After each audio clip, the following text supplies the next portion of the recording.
नमस्कार, मैं हुसैन रिजवी। बिहार चुनाव के नतीजे आए 4 दिन बीते हैं और प्रधानमंत्री नरेंद्र मोदी अपने इलेक्शन वॉर रूम में एक नए पॉलिटिकल युद्ध की तैयारी में अभी से लग गए हैं। दिल्ली में प्रधानमंत्री आवास पर नरेंद्र मोदी, गृहमंत्री अमित शाह और बीजेपी अध्यक्ष जेपी नड्डा की एक मीटिंग हुई। इस मीटिंग में बिहार सरकार के गठन को लेकर बातचीत हुई।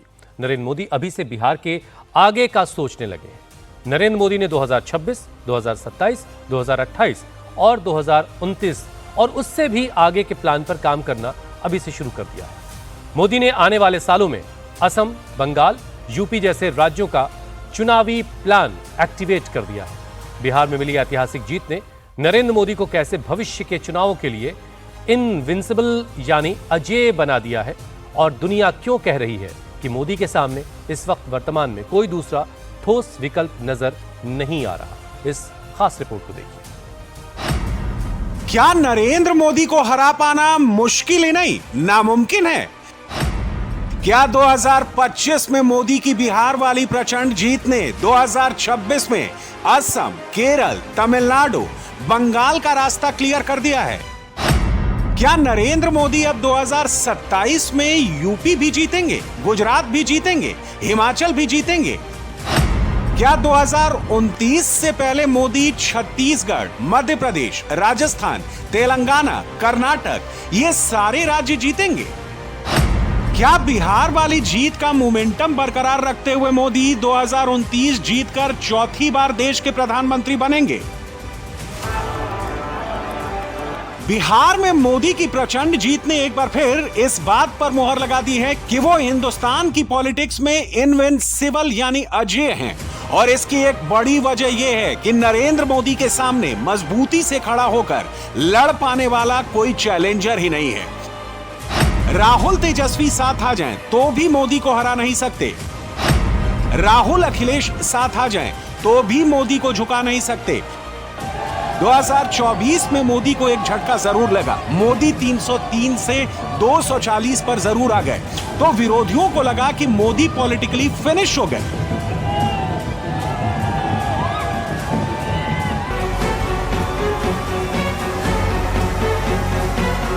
लेकिन फिर नरेंद्र मोदी ने ऐसा बाउंस बैक किया, ऐसा कमबैक किया कि उनके तमाम विरोधी बैक टू बैक 4 राज्यों में तिनकों की तरह बिखर गए।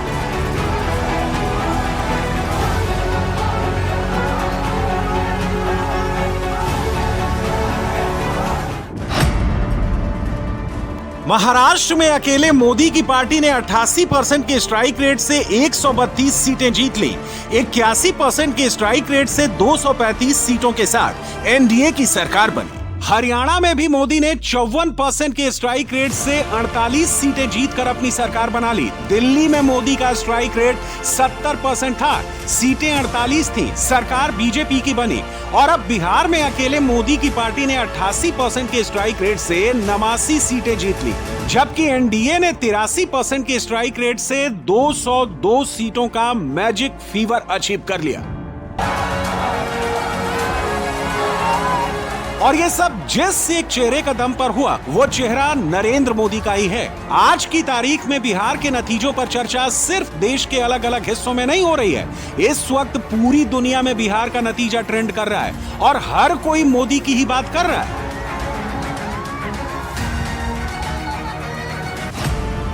उदाहरण के तौर पर हेडलाइन नंबर 1 देखिए, एक मुश्किल साल में मोदी की landslide victory. Headline number 2, Bihar की जीत ने मोदी को दिया सियासी बूस्ट। क्या न्यूयॉर्क टाइम्स, क्या वॉशिंगटन पोस्ट, क्या बीबीसी, क्या सीएनएन, क्या अल जजीरा, हर जगह के अखबार में बिहार का जिक्र है, मोदी का जिक्र है।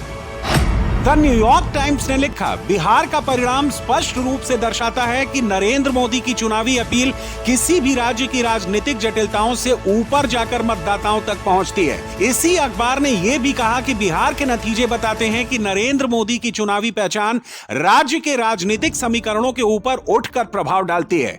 स्थानीय मुद्दों के साथ साथ नेशनल लेवल पर मोदी की लीडरशिप और उनकी राजनीतिक ब्रांडिंग भी वोटर्स पर प्रभाव छोड़ती है। द वॉशिंगटन पोस्ट ने लिखा कि चुनाव प्रचार में मोदी के सीधे उतरने से मुकाबला पारंपरिक क्षेत्रीय राजनीति के बजाय राष्ट्रीय नेतृत्व के जनमत परीक्षण में बदल गया। बीबीसी ने लिखा, मोदी भारतीय मतदाताओं में असाधारण पकड़ बनाए हुए हैं और बिहार में ये पकड़ बिना किसी कमजोरी के दिखाई दी।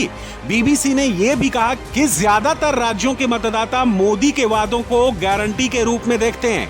फ्रांस 24 ने अपनी रिपोर्ट में कहा कि मोदी के नेतृत्व में चुनाव केवल चुनाव नहीं रहते, बल्कि राष्ट्रीय पहचान और विचारधारा के इर्द गिर्द जनमत सर्वेक्षण का रूप ले लेते हैं। बिहार इसका ताजा उदाहरण है। द टाइम्स और द इंडिपेंडेंट के मुताबिक भारत में प्रधानमंत्री मोदी की विश्वसनीयता बढ़ती जा रही है।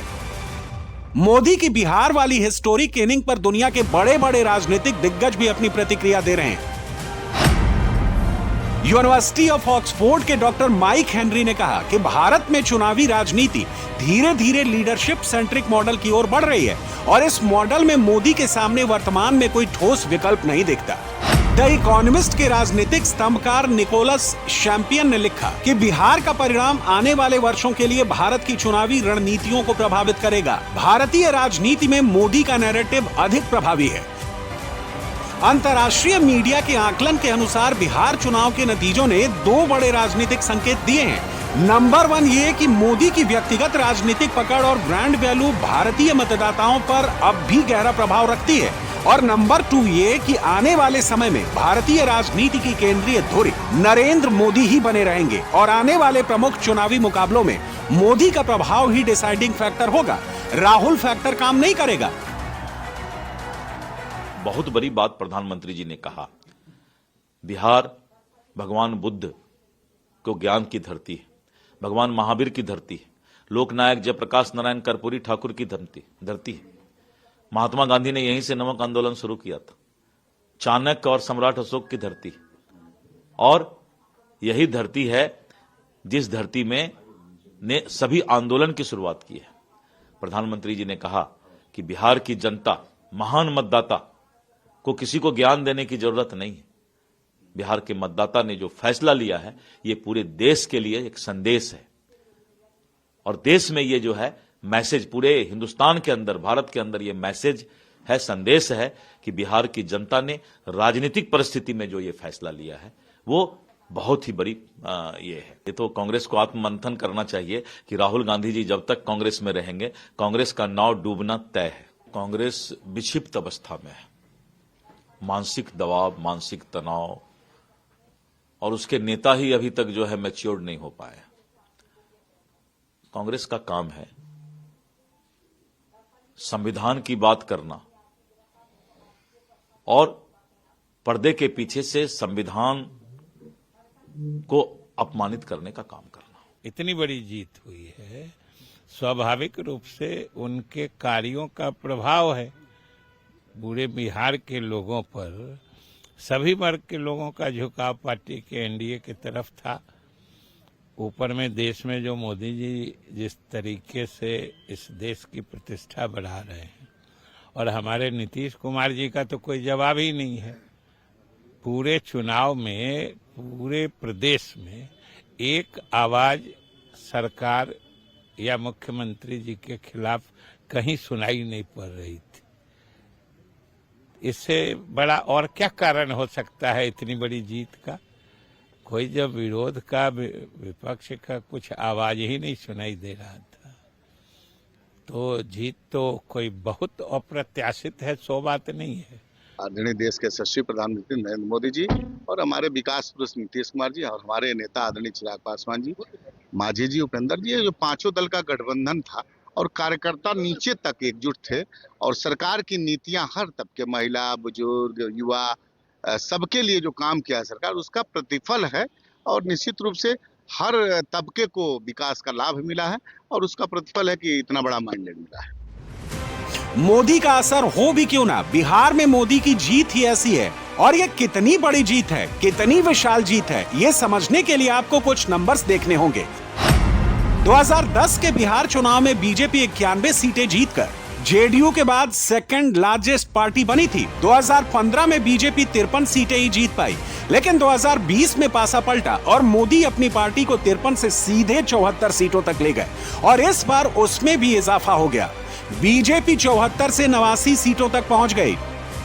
चौंकाने वाला फैक्ट तो यह भी है कि इस बार मोदी ने जो 89 सीटें बिहार में जीती हैं, राहुल गांधी उतनी सीटें 24 के लोकसभा चुनाव के साथ साथ या बाद में हुए 6 राज्यों के विधानसभा चुनाव में भी नहीं जीत पाए। दिल्ली में राहुल का स्कोर 0 था, महाराष्ट्र और झारखंड में राहुल का स्कोर सिर्फ 16 था, हरियाणा में राहुल सिर्फ 37 सीट जीत पाए, जम्मू कश्मीर में राहुल सिर्फ 6 सीटों तक पहुंच पाए और बिहार में भी 6 से आगे नहीं बढ़ पाए। और अगर इन सारे चुनाव में कांग्रेस को मिली सीटों को जोड़ दिया जाए तो वो सिर्फ 81 तक पहुंचती हैं, यानी मोदी अकेले बिहार में 89 तक पहुंचे। राहुल 6 चुनाव को जोड़कर भी मोदी से 8 सीट पीछे ही रहे। लेकिन राहुल गांधी की पार्टी है जो अभी भी अपनी गलतियों से सबक नहीं ले रही है। बिहार ने सारा घमंड चूर चूर कर दिया, लेकिन राहुल की पार्टी अभी भी वोट चोरी पर ही अटकी है, एक ही स्क्रिप्ट लेकर बैठी है। लेकिन अब तो कांग्रेस में ही सिर फुटबॉल शुरू हो चुकी है। मेरी समझ के परे है कि अगर सिंगल पार्टी को अगर वोट जाते होते तो आपके प्रत्याशियों को भी तो भैया ठीक ठाक वोट मिले ही है ना।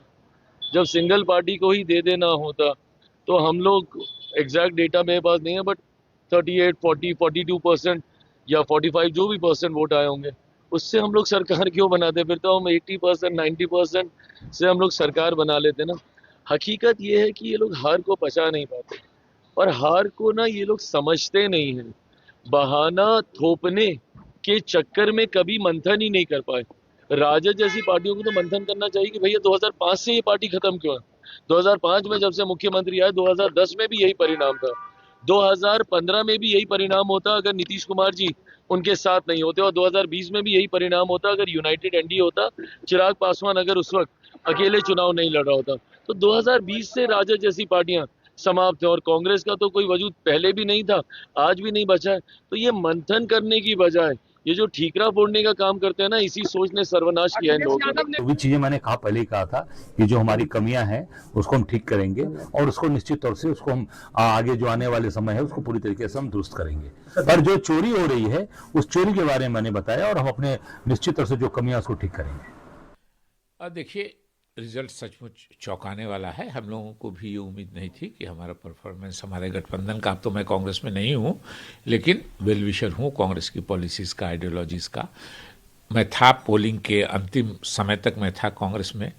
तो रिजल्ट सचमुच हम लोगों के लिए भी चौंकाने वाला है। चुनाव के पहले हम लोगों ने कहीं ये प्रोटेस्ट नहीं देखा कि 200 आदमी, 500 आदमी कहीं जमा होकर कह रहा हो कि हम जिंदा हैं और हमारा वोट काट दिया है। अगर ऐसा है तो करना चाहिए था। तो जो हम पॉलिटिकल पार्टी के लोग थे, कांग्रेस के लोग थे, आरजेडी के लोग थे, लेफ्ट वाले बहुत ग्राउंडेड होते हैं जमीन, इन लोगों का भी हमने कहीं प्रोटेस्ट नहीं देखा कि 500 आदमी को जमा करके इन लोगों ने प्रोटेस्ट किया हो कि साहब हम लोग जिंदा हैं और देखिए ये लोग जिंदा हैं, इन लोगों का वोट काट दिया। तो ये नज़र नहीं आया। तो ये अगर 65 लाख लोगों का वोट काट दिया तो कहीं 65 जगह भी तो कहीं प्रोटेस्ट होना चाहिए था, जो कहीं नज़र नहीं आया। एक चुनाव की परिणाम आ गया है, परिणाम के ऊपर पार्टी विचार करेंगे, डिस्कस करेंगे, क्या कमी है, क्या हुआ है, इसके ऊपर कांग्रेस हाईकमान ने विस्तार में बात करेंगे और चर्चा करेंगे। इलेक्शन कमीशन ने ये जितवाया है। इलेक्शन कमीशन ने SIR के वजह से 75 लाख और तो हटा दिया है। हमने पहले भी बोला था, हमने सुप्रीम कोर्ट में चले गए थे, फिर भी हमको तो इस बात के बारे में सबको पता है चुनाव आयोग ने कैसे बर्ताव कर रहे हैं, क्या कर रहे हैं, वो महाराष्ट्र के लोगों को जानते हैं, हरियाणा के लोगों को जानते हैं, अभी बिहार के लोगों को भी जानने का मौका मिला है। बिहार का किला फतह करके नरेंद्र मोदी ने एक ट्रेंड सेट कर दिया है और वो ट्रेंड है परफॉर्मेंस का।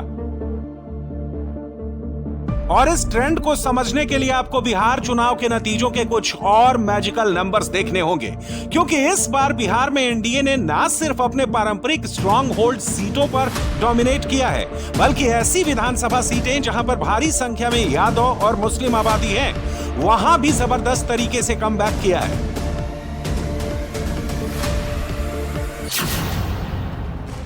इस बार 60 सीटें ऐसी थीं जहां जीत का मार्जिन 30,000 वोटों से ज्यादा का था और इनमें से 29 सीटें एनडीए ने जीती। चुनावी नतीजों के बाद यह भी क्लियर है कि एनडीए ने बिहार के 38 जिलों में से 14 जिलों में पूरी तरह से क्लीन स्वीप किया।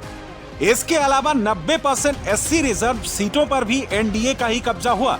मुस्लिम यादव डोमिनेटेड सीटों में से भी 80% सीटें एनडीए के खाते में आई। एकमात्र पूरे एनडीए के मुस्लिम विधायक भी है। सही कह रहा हूँ जमा खान साहब, अकेले आप ही जीते हैं, मुस्लिम और भी लोगों को दिया था। क्या इस बार चैलेंजिंग भी लग रहा था, क्योंकि ये माना जाता है कि भाई कई तरह की दुश्वारियां होने लगती है जब जेडीयू के अगर बीजेपी के साथ मिल जाती है तो चुनौती हो जाती है, मुसलमानों का वोट नहीं मिलता या दूसरे चीजें।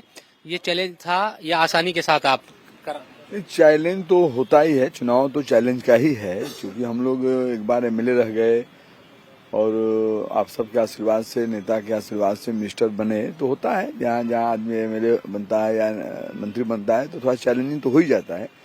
लेकिन इस बात का मैं जरूर कहूँगा कि एनडीए को मैं धन्यवाद दूंगा और अपने नेता जनाब नीतीश कुमार जी का मैं धन्यवाद दूंगा, जिन्होंने इतना काम कर दिया है कि जहाँ जिस गाँव में जाइए उत्साह रहता था हमारे नेता के प्रति, एनडीए के प्रति, तो निश्चित तौर पर मुझे उम्मीद था।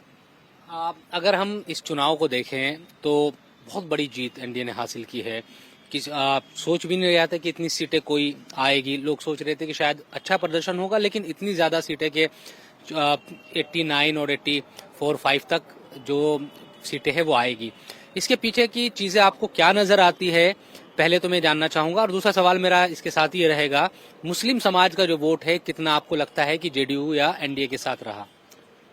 देखिए, पहले तो आज जो पूरे बिहार में वन साइडेड तरफा लहर रही, तो एनडीए का काम, नेता नीतीश कुमार जी का काम करने का तौर तरीका, हमें लगता है, हमें अपनी बात बता रहा हूँ, हिंदुस्तान में पहले ये नेता हैं जो सिर्फ काम के नाम पे जाने जाते हैं और तमाम लोगों को लेकर चलते हैं। निश्चित तौर पर हर क्षेत्र में लोगों ने चाहा नेता को, हमारे एनडीए को चाहा, और हर जगह अच्छा आपने देखा, मतदान अच्छा भी हुआ है।